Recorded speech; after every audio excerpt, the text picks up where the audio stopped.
do Senhor Jesus. Gostaria que você abrisse a sua Bíblia na leitura que já foi realizada. 1 aos Coríntios, capítulo de número 6. Aqui a gente vai ler a partir do versículo 12. Enquanto você procura, eu quero fazer alguns pedidos. O primeiro é, se puder aumentar um pouquinho o volume aqui. Acho que eu cantei demais, a vozinha já está um pouquinho desgastada. Aleluia. Mais um pouquinho. Obrigado. Segundo pedido, se puder ligar essa luz aqui, por favor, Mateus. Ligar essa luz aqui. Maravilha. Terceiro pedido que eu quero fazer para você. Agora tá top. Obrigado. É que você preste bastante atenção no que Deus quer falar à sua igreja hoje. Que você elimine toda distração, todo empecilho. Nossa vida nós temos problemas, a gente tem impasses. Mas que neste breve momento você tenha deixado tudo daquela porta para trás. Preciso que você se conecte com Deus para você absorver o que o Senhor quer falar à sua igreja hoje. O quarto pedido que eu quero fazer é para essa banda abençoada. A palavra de Deus vai falar várias vezes. Quem tem ouvido, ouça o que o Espírito diz à igreja.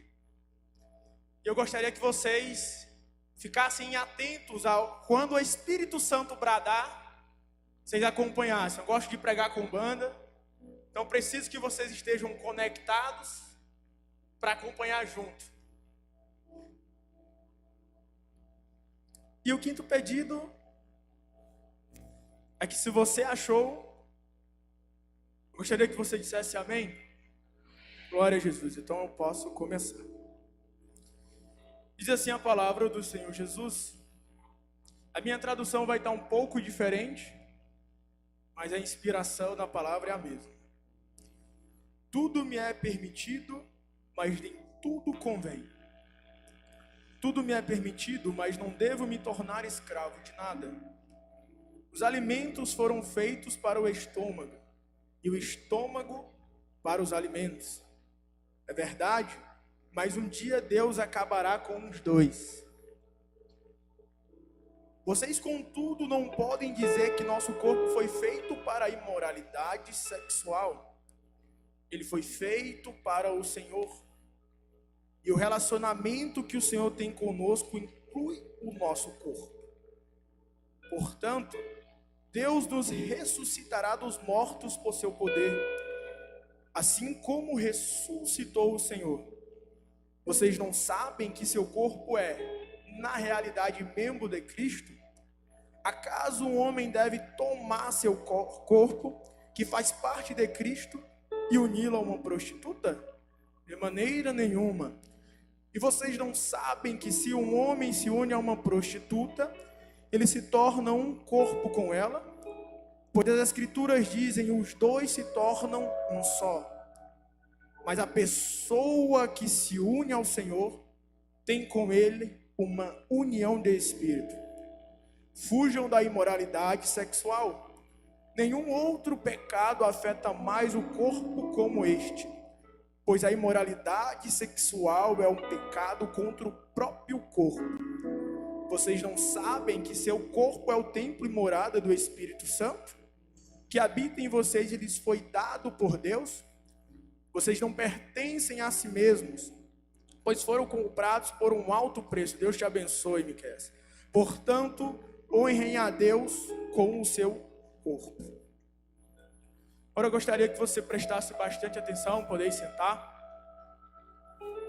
Meus irmãos, o apóstolo Paulo escreveu algumas cartas destinadas a algumas igrejas. E uma delas ele enviou para a comunidade cristã na cidade de Corinto. 2 cartas especificamente. A passagem que nós lemos agora, ela se encontra na primeira carta de Paulo à igreja em Corinto. E Paulo dá algumas recomendações, alguns conselhos, alguns avisos, alguns alertas e algumas repreensões. Nós vamos ver no capítulo 1 ao capítulo 4, Paulo falando de divisões na igreja. Para quem não sabe, Corinto era uma cidade bastante movimentada economicamente falando, por ser uma cidade portuária, então o fluxo econômico era demais ali, tinha muita movimentação. Além disso, tinham vários templos também espalhados pela cidade, onde as pessoas adoravam os seus deuses. Por isso que Paulo vai mandar alguns alertas para a igreja em Corinto, porque estava acontecendo algumas inconsistências com a comunidade naquela localidade. Ele começa do capítulo 1 ao capítulo 4 falando de divisões na igreja. Paulo já tinha passado em Corinto, mas não só ele, fazendo obra missionária. Inclusive, várias pessoas creram no evangelho através da pregação de Paulo. Mas algumas pessoas passaram por lá também, como Apolo, Pedro. E a igreja ela estava começando a escolher opiniões de líderes. Eu prefiro Paulo, eu prefiro Apolo, eu prefiro Jesus, eu prefiro Pedro. E Paulo, do capítulo 1 ao capítulo 4, começa orientando os irmãos acerca desta divisão que estava acontecendo na igreja do Senhor Jesus. A partir do capítulo 5 até o capítulo 7, Paulo vai tocar no tema da imoralidade sexual.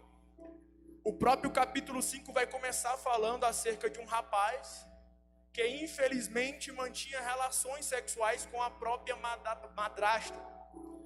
E o pessoal já estava achando isso comum. Por isso que Paulo, eu tenho que alertar essa juventude, essa sociedade, essas pessoas. E não só isso, era muito comum naquela época ainda as pessoas nos templos realizarem relações sexuais como forma de adoração aos deuses dela. Paulo, vendo esta situação, começa a escrever para dar orientações à igreja naquele local. E um caso muito triste é que o próprio apóstolo Paulo começa falando que os cristãos daquela época, daquela cidade, daquela localidade, estavam praticando coisas piores do que os próprios pagãos.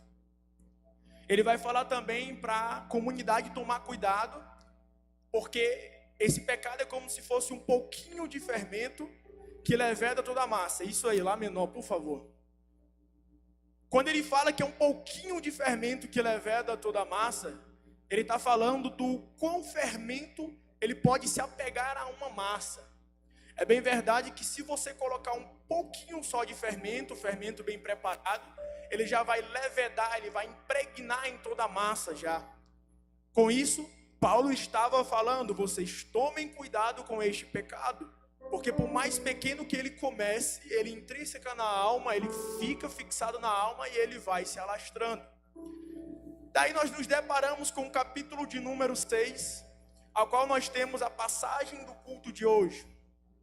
Paulo dando alguns alertas para os irmãos, nós vamos se deparar com os 2 versículos do tema de hoje. Versículo 19 e versículo 20. Onde ele fala, se puder deixar no telão também, Joab. Vocês não sabem que seu corpo é templo e morada do Espírito Santo que habita em vocês e lhes foi dado por Deus. Vocês não pertencem a si mesmos, pois foram comprados por um alto preço. Portanto, honrem a Deus com o seu corpo. Quando você vai falar de preço, você vai falar de valor, de quantia. E nós sabemos que no avanço da sociedade, preste atenção que já você vai entender por que eu estou fazendo essa introdução.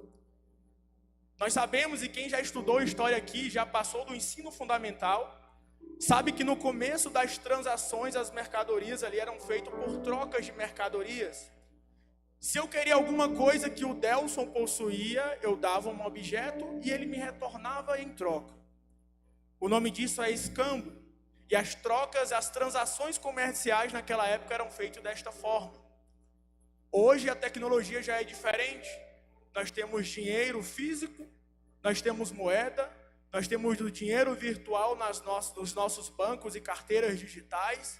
nós temos criptomoedas, que é moedas que você nunca vai ver fisicamente, mas ela tem um valor. E meus irmãos, o processo de formação do dinheiro, de uma moeda, ele é bastante interessante. Para uma moeda ter valor, é pegado uma forma circular, colocado um pouco de prata, ouro ou bronze, esquentado e depois resfriado, e é colocado, geralmente, o desenho do estado naquela moeda, para que as pessoas saibam de que país aquela moeda é. É bem verdade de que se você for visitar vários países, você vai ver que a moeda fisicamente não é a mesma. Cada país tem a sua forma de fazer a moeda. E para que serve a moeda então, Gabriel? De onde ela surgiu? Nessas trocas de mercadorias, acabou que teve algumas inconsistências. Eu ia trocar o cavalo com o Delso por 2 ovelhas. Mas o Delso só tinha uma ovelha, por exemplo.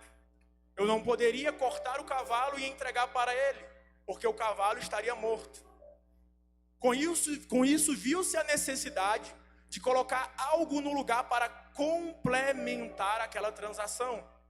Por isso que o pessoal começou a pensar como que nós vamos agora preencher aquilo que está faltando. No início foi um conceito de pedras de sal que o pessoal estava utilizando para a transação. Daí vem a palavra salário. Depois, avançando, veio transações por cabeças de gado que se estendem até hoje. Às vezes você vai comprar alguma coisa e quanto é isso aqui? 20 cabeças de gado, e você entrega essas 20 cabeças. Depois começou a ser realizado nas transações comerciais peso de ouro, de prata e de bronze. É 100 gramas de ouro, é 1 quilo de ouro, é quantos quilos de prata. E isso começou a ser utilizado nas transações comerciais. Só que o que eu acho interessante é que a moeda tem um valor e serve para comprar alguma coisa. Se você vai no supermercado comprar jujuba, comprar xilito, comprar comida, o que for, você sabe quanto deu e você pega o dinheiro e paga por aquilo. Você sabe, Maia, quanto a moeda de R$1 vale? O Lucas sabe quanto a cédula de R$10 vale. A Ana sabe quanto que uma cédula de R$100 vale. Ela tem um valor e você sabe para que aquilo vai comprar. E para que você tem o dinheiro aqui nesta terra? Para você comprar bens materiais, para você comprar coisas. É por isso que tem um valor, porque você sabe o que você vai comprar. Se você vai no shopping, Vinícius, e compra roupas, e as mulheres que eu digam, você vai gastar uma bagatela e você vai comprar aquilo com um valor já mensurado. É somado o valor de cada roupa e dado o valor final que você paga. Tudo aqui nesta terra você tem um valor. Tudo aqui você consegue medir quanto que é. Porque você tem o quanto aquilo impacta na vida de alguém. Logo, se eu tiver uma moeda material aqui, Lucivan, eu consigo comprar qualquer coisa nesta terra. Qualquer coisa que tenha valor eu compro. Se eu for num automóvel ali, numa concessionária, eu vou comprar um carro. Gabriel, você já está sendo redundante. Aonde é que você quer chegar? Se eu sei que tudo nesta terra eu posso comprar e eu tenho um valor, as pessoas vão dizer, Delson, com a fortuna que eu tenho, com o valor que eu tenho, eu sei comprar o que vai dar para mim ou não, para não faltar no mês. Agora eu posso aplicar esta minha palavra. Nesta terra você vai saber quanto vale cada coisa. Mas eu conheço, Vinícius, uma coisa que não tem um valor definido. Você aqui nesta terra vai comprar coisa com real, com dólar, com libra esterlina, com euro, com o que for. Mas tem uma coisa que não tem valor definido, não tem nada nesta terra que compre. E aí você pergunta, pregador, o que é a minha vida e a sua vida? Gabriel, mas como que foi feito este pagamento? Eu vou falar para você. Lá na cruz do Calvário, um homem chamado Jesus Cristo de Nazaré morreu por mim, morreu por você, Vinícius. E a minha vida e a tua vida foi comprada com euro, foi comprada com dólar, foi comprada com real, não foi comprado com nada disso. Então, Gabriel, com que ela foi comprada? Ela foi comprada com o sangue de Jesus de Nazaré. E a palavra de Deus vai falar: vocês são geração eleita, sacerdócio real, nação santa e exclusiva, do qual o Pai tirou das profundezas das trevas e levou para a sua maravilhosa luz. Então quer dizer, Gabriel, que nem tudo se compra com dinheiro e moeda é. O pagamento divino, a lógica de Deus é diferente.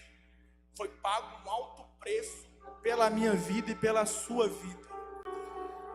E sabendo disso, Paulo escreveu à igreja de Corinto, falando algumas recomendações acerca disso. As pessoas estavam perdendo o seu valor e não estavam entendendo o significado da vida delas para Deus. O significado da morte de Cristo naquela cruz do Calvário. E Deus bradou no meu coração que tem algumas pessoas que entraram aqui sem saber o significado e a importância dessa crucificação. E o que eu quero falar para você é que se você entrou aqui achando que não tem significado, não tem valor para Deus, deixa eu te falar, você tem sim. E para eu entrar nessa pauta, deixa eu falar uma coisa importante para você. Depressão e ansiedade são um dos transtornos, irmão Lucivan, que mais assolam a juventude nesta humanidade. Antes da pandemia isto já acontecia, mas depois da pandemia agravou-se. O número de casos de jovens sofrendo com um transtorno de ansiedade e de depressão aumentou. Tem uma pesquisa da Unicef, que é um membro ali da Organização das Nações Unidas, que vai falar que a América Latina é uma das localidades mais afetadas. Você vai ter mais ou menos 16 milhões de jovens com algum transtorno mental. Destes, isso representa entre 10 a 19 anos, 15% da população de juventude nessas localidades. Como nós sabemos, a pandemia veio e acabou piorando esta situação. Só que a depressão, ela tem níveis. E nós sabemos que o pior nível de todos é quando acontece alguma perda de vida. Algumas pessoas, quando estão afundadas nesse transtorno, elas acabam tirando a própria vida. Você deve conhecer ou ouvir falar alguém que por conta desta doença acabou tirando a própria vida, acabou morrendo, acabou se suicidando. Só que eu não venho para cá para falar da ótica humana deste assunto. Eu não venho para cá para falar como o homem vê disso. Afinal, de cada prejuízo nós podemos tirar uma lição. Enquanto essa doença no seu nível máximo pode acabar tirando a vida de alguém, Luquinha, eu não quero falar de morte, eu quero falar de vida. E enquanto muitas pessoas acabam tirando a própria vida quando essa depressão aumenta, eu venho falar de um cara que veio para trazer vida. Deixa eu falar uma coisa, eu sei que podem ter pessoas aqui que estão com esse transtorno acontecendo, que pode estar em um estágio avançado ou inicial, que podem estar sendo prejudicadas ou iniciando isso. E eu não quero que você chegue ao ponto de tirar a própria vida. Por quê, Gabriel? Porque a morte já aconteceu. Tem uma pessoa que já morreu para que eu e você tivesse vida. E a palavra dele vai dizer que eu sou o bom pastor e eu conheço as minhas ovelhas como elas me conhecem. E eu conheço ao Pai como o Pai me conhece. E qual que é o final do versículo? Eu dou a minha vida pelas ovelhas. Então deixa eu te falar uma coisa. Jesus já morreu para que você tivesse vida, e a palavra dele vai dizer: eu sou o caminho, eu sou a verdade, eu sou a vida. Então no nome de Jesus toda depressão pode bater em retirada. É por isso que muitos dilemas da medicina, os médicos não encontram solução.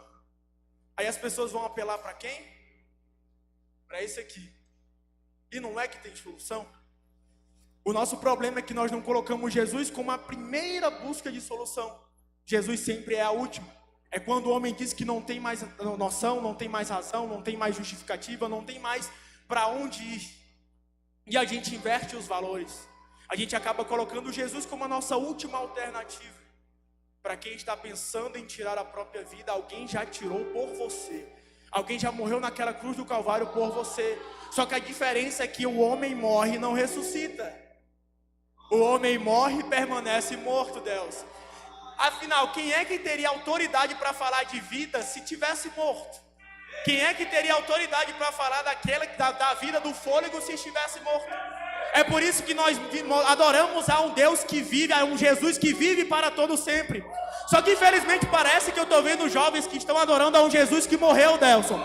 Mas Jesus está aqui neste lugar. E a palavra dele vai dizer que onde houver 2 ou 3 reunidos no nome dele, ali ele estaria.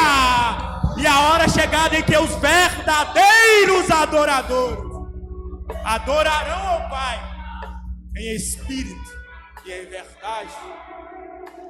Mas antes de eu chegar na temática da proteção sexual ali, eu quero falar de algumas pessoas, Maia, que não se venderam. O tema do culto de hoje é: quem foi comprado não se vende, porque sabe o seu valor. Se você sabe o seu valor, você não se vende para pouca coisa, Deus. Livro de Daniel vai falar de 4 jovens: Daniel, Azarias, Ananias e Misael. 4 jovens estes que estiveram na época da Babilônia, onde foi tomada por Nabucodonosor. E ele falou: eu vou querer os melhores jovens dessa localidade. Pessoas experientes, espertas, inteligentes, e que têm um bom aparato sociológico, intelectual, físico também, porque essas pessoas me servirão. Daniel, Azarias, Misael e Ananias estavam no meio. E essas pessoas foram chamadas para servir ao rei Nabucodonosor, porque ele queria preparar e no final utilizar essas pessoas. Só que a Bíblia vai falar que Nabucodonosor disse: ó, eu tenho carne para vocês, eu tenho comida e eu tenho vinho. Até aí tudo bem. As pessoas selecionadas iam comer da carne e do vinho que o rei dissesse. Tudo certo. As pessoas aceitaram. Mas teve um rapaz chamado Daniel que não aceitou. Ele: não vou me contaminar com os manjares do rei. Não vou me contaminar, não vou comer da comida e do vinho que o rei vai me dar. Pediu para o chefe dos oficiais que separasse legumes e água e desse para ele e para os amigos dele. O chefe dos oficiais falou: não posso fazer isso, eu estou com medo. Se o meu rei souber olhar para vocês e ver que a aparência de vocês está mais degradada, certamente eu morrerei. Pois é bem verdade que sou uma pessoa que alimenta de muita caloria, muita carne, ela vai visualmente estar mais apresentada do que quem come só legume. Isso não é eu que estou falando, é biologia. Porém, Daniel achou graça naquele rapaz e o rapaz deixou eles comerem apenas legumes e apenas água. Não se contaminaram com os manjares do rei. Gabriel, por que você está falando essa situação? Porque as pessoas pensam que abdicar do que aparece apetitoso para a gente não tem recompensa. As pessoas não conseguem abrir mão daquilo porque acham que Deus não vai recompensar. Só que deixa eu te falar uma coisa: tem recompensa para todo aquele que abdica de alguma coisa. Para todo aquele que abre mão de alguma coisa, Deus recompensa. Gabriel, e para onde é que foi parar aqueles jovens? O que aconteceu com eles depois que eles comeram legumes e água? A Bíblia vai falar que depois de 10 dias o chefe dos oficiais foi avaliar ele e viu que eles estavam fisicamente mais belos, mais fortes, intelectualmente mais fortes do que as pessoas que estavam comendo carne e vinho, a comida do rei. Então quer dizer que se eu abrir mão de uma coisa que visualmente vai me enfraquecer, eu vou me fortalecer? Como é que pode isso, Gabriel? Como é que isso acontece? É porque a lógica de Deus é diferente dos homens. É por isso que Paulo fala: quando eu estou fraco, na verdade eu estou forte. Por isso que aqueles jovens se fortaleceram e aos olhos do chefe dos oficiais apareceram como homens bem apresentáveis. Mas Gabriel, eu não entendi ainda. Eu abri mão dos manjares do rei. O que vai acontecer comigo? A palavra de Deus vai falar que o Nabucodonosor preferia aqueles jovens porque visualmente os jovens pareciam 10 vezes mais sábios do que os outros. Ou seja, depois da abdicação tem promessa? Tem. Depois da abdicação tem uso? Tem. O que Jesus quer que eu faça agora? Abre mão dos manjares do rei. Abre mão da comida e do vinho do rei. Porque Jesus quer te usar nesta terra. Mas tem que abrir mão dos manjares. Tem que abrir mão dos manjares. Tá, Gabriel, parou? Acabou? E aí? E agora? Capítulo 3 do mesmo livro. Vai falar que Nabucodonosor fez uma tentativa ali de estátua de ouro. E ele falou: quando tocar a trombeta, eu quero que todo mundo se ajoelhe e adore ao que eu fiz. Adivinha quem estava no meio dessa galera? Ananias, Misael e Azarias. E o Nabucodonosor falou: quando tocar a trombeta, eu quero que todos se ajoelhem, todos. Tudo bem, se ajuntou a galera lá, chegou a hora de ele tocar a trombeta e ele tocou. Mas como eles são do céu, eles não são da terra, eles não se ajoelharam, eles ficaram em pé. O rei vendo assim de longe, eu imagino ele olhando assim, Delson, mas que afrontosos, né? Como diria na nossa linguagem de hoje. A gente não pode chegar no local e ver alguém com cara feia, pô, que cara afrontoso, que menina afrontosa. O que eu fiz para essa menina? Cara de delegada, cara de delegado. Eu imagino o rei olhando para aqueles jovens sentando em pés ali, em vez de se ajoelharem. Mas é claro que ia acontecer alguma coisa com eles. E deixa eu falar uma coisa para vocês. Os jovens sabiam que ia acontecer alguma coisa com eles. Não ficaram sabendo só na hora. Ai meu Deus, o que o rei vai fazer com a gente? Porque já era falado na época que quando você desobedecia alguma coisa do rei, você tinha condenações. Alguma coisa acontecia com você. Se você desacatasse alguma autoridade naquela época, vinha algum problema para você. Ou seja, os jovens não negaram se ajoelhar, sabendo que aconteceria alguma coisa com eles. Ou seja, como é que alguém pode ir para um caminho que sabe que vai passar mal? Como é que alguém pode ir para um caminho que sabe que vai ser problema? Como é que alguém pode ir para um caminho que sabe que vai ter risco de vida? Como é que alguém vai para um caminho que sabe que pode ter perseguição? Só faz isso quem é filho de Deus, filho do capeta não faz. E do rei Nabucodonosor olhou e falou: traga aquele jovem e aqueça a fornalha 1000 vezes mais. Estou parafraseando aqui, tá? E aqueceram a fornalha e jogaram os jovens naquele local. Só que eu acho interessante é que eu acho que Nabucodonosor não sofria de miopia, não sofria de astigmatismo, ele não era louco. Eu acho que ele tinha visão boa. Mas quando os jovens entraram, ele fechou a fornalha. Depois de um tempo tinha 4, não tinha 3. Mas eu só coloquei 3, Nelson. É porque a matemática de Aramanda é xerebedecanda. A matemática de Deus é diferente das dos homens. Se eu fosse você, já estava começando a adorar o quarto homem da fornalha, porque ele se encontra presente aqui neste lugar. Será que alguém pode adorar esse quarto homem da fornalha? É por isso que Deus falou na própria carta de Paulo aos Coríntios: eu trago as coisas loucas deste mundo para confundir as sábias. Para confundir as sábias. Não só Daniel, não só Ananias, Azarias e Misael passou por isso. E eu vou finalizar a minha palavra agora. Eu gostaria que você prestasse bastante atenção, porque eu estou finalizando. Tinha um rapaz chamado José. Esse rapaz chamado José sempre foi bem prestativo, sempre foi bem apresentável, sempre se comportou bem. E acabou que ele começou a trabalhar para o governo. E vocês sabem muito bem, Gênesis 39 vai falar da perseguição que ele sofria pela mulher de Potifar. Mulher de Potifar queria se deitar com José. Também a palavra vai falar que ele era um rapaz muito formoso, mas ele mesmo assim não cedeu. E por vezes a mulher de Potifar tentou, mas ele mesmo assim não cedeu. Teve uma hora que ela se encontrava sozinha no local, e ele, um rapaz muito trabalhador, também estava no local. E ela não ia perder a oportunidade, Lucas. Não é assim que a gente faz? Quando nós estamos só e o prato está na nossa frente, a gente não vai perder a oportunidade, Deus. E a mulher de Potifar logo se aprontou para tentar pegar José. Ô mulher assanhada, viu? E mesmo assim José estava lá trabalhando. E a mulher de Potifar: opa, agora é a minha hora. Estou vendo José sozinho e não tem mais ninguém aqui. Só que a mulher até tentou agarrar José. Eu devo ter tentado, estou imaginando aqui, eu penso que ela deve ter tentado de N formas. Biologicamente o homem é mais forte que a mulher. Então para ela ter segurado ele e tentado agarrar, ela colocou um pouco de força. Ela até tentou agarrar José, mas a palavra de Deus vai dizer que José saiu correndo.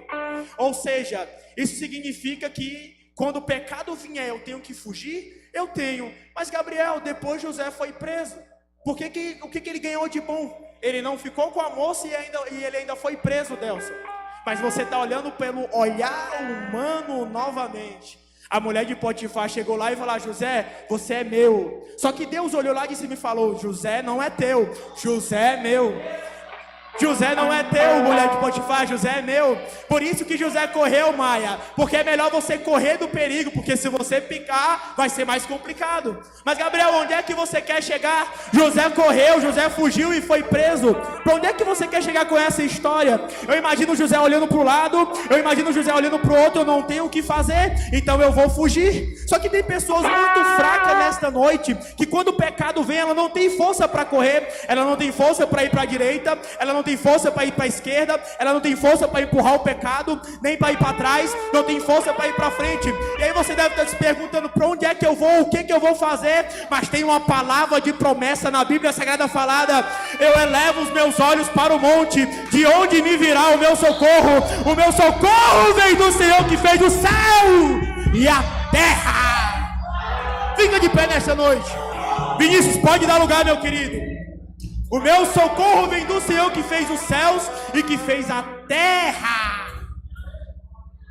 Eu já passei um pouquinho do horário, mas nós sabemos que tem pessoas que, infelizmente, isso acontece porque a nossa natureza, ela é adâmica, acabou se vendendo, não entendeu ainda que foi comprado com o sangue do Cordeiro. E eu gostaria de orar por você nesta noite. Eu te espero aqui neste altar para orar por você, para você entender que você é valioso e que você foi comprado pelo sangue do Cordeiro. E se vier alguém aqui na frente para adorar, eu gostaria que a Juventude Raiz de GC acompanhasse essa alma. A Bíblia vai falar que nós não sabemos o valor de uma alma, quão preciosa ela é. O Vinícius vai cantar, você vai adorar, e se você se sentir de Deus de vir aqui nesta frente, eu quero orar por você e pela sua vida. Mas um problema e uma petição que eu passo para você: não saia por aquelas portas da mesma forma que você